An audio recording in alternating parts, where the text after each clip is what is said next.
अनुभव अगर इस आवाज को सुन रहे हैं तो पगड़ी यहाँ ले आए मंच पे।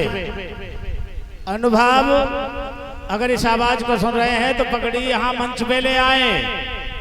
महाराज नाना प्रकार से उपचार किया और ब्रज की गोपिकाएं कहने लगी, भगवान बोले मैं परसों तक लौट के अवश्य आ जाऊंगा।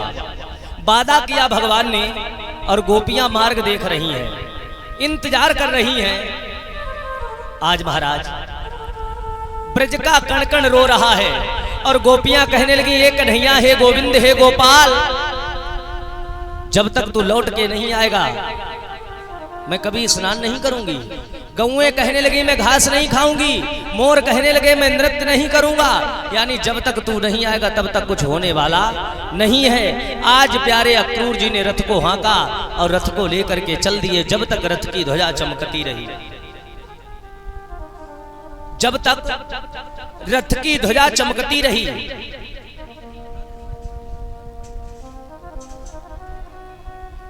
जब तक रथ की ध्वजा चमकती रही तब तक टकटकी लगा करके देखती रही। और उसके बाद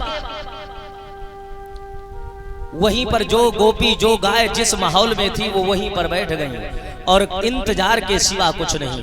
भगवान चल दिए। आगे जाते कालिंदी में स्नान किया, अक्रूर के भय को दूर किया। अक्रूर को चतुर्भुज रूप में भगवान नारायण ने दर्शन दिए, चतुर्भुज रूप में। आज महाराज इस दृश्य को देख करके मेरे बांके बिहारी अंतर्यामी अक्रूर जी के दुख को दूर किया।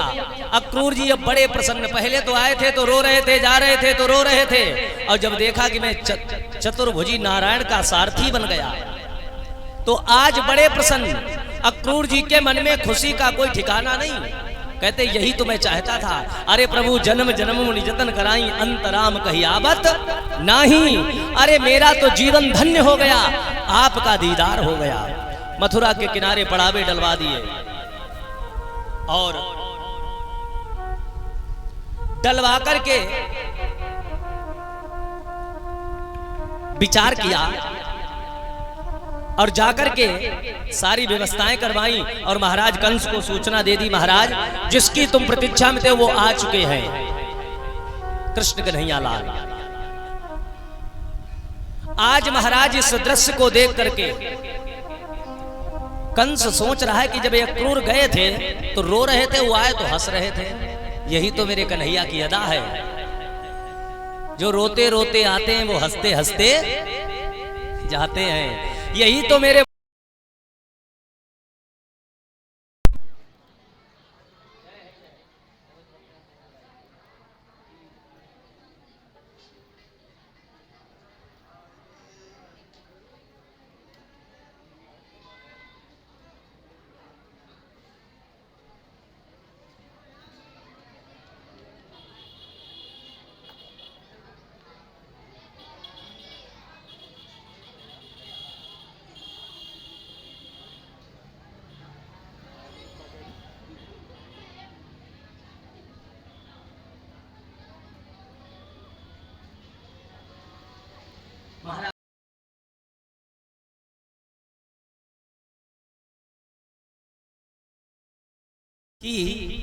कि जो भगवान के दरबार में रोता हुआ आता है, ऐसी कृपा होती है कि वो यहां से हंसता हुआ जाता है। महाराज एक बार शरणागति मिले तो सही।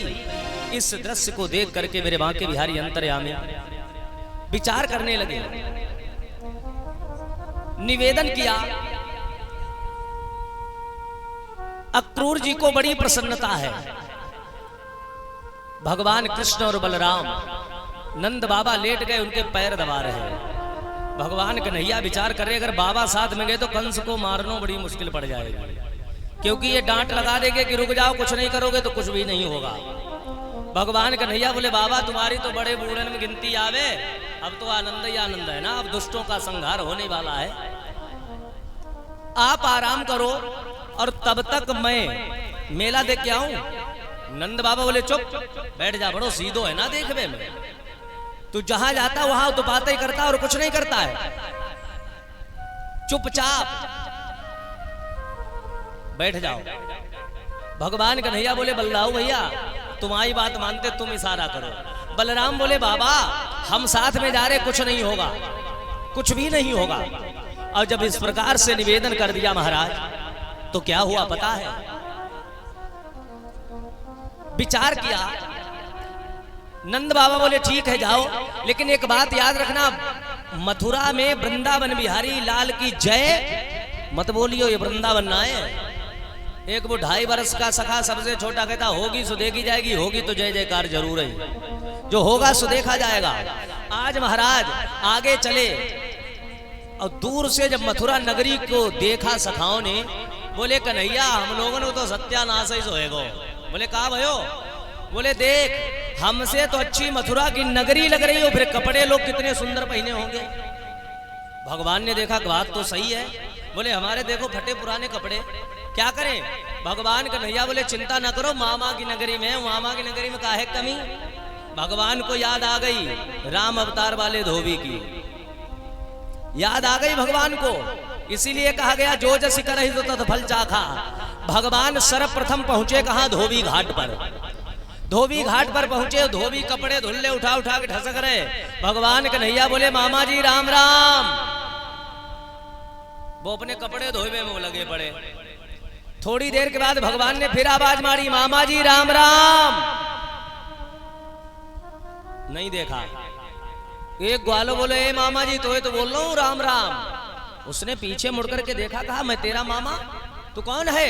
भगवान कन्हैया बोले देवकी कौन है? बोले भोजराज कंस की बहन, और मैं देवकी पुत्र कृष्ण, देवकी मेरी माँ और कंस मेरा मामा, तो तुम सबके सब सारे के सारे सब मामा ही बन गए। बोलिए गोविंद भगवान की। आज महाराज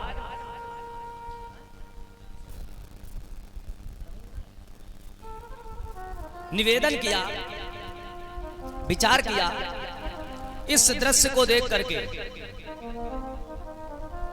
सब मामा हुए। अब इस दृश्य को देख करके मेरे बांके बिहारी अंतर्यामी, ये हमारे प्रशांत शुक्ला जी के द्वारा सुंदर व्यास सम्मान में पगड़ी, एक बार दोनों हाथ उठाकर बोलिए गोविंद भगवान की। बहुत बहुत आशीर्वाद है, जीवन की मंगल कामना। इस दृश्य को देख करके मेरे बांके बिहारी अंतर्यामी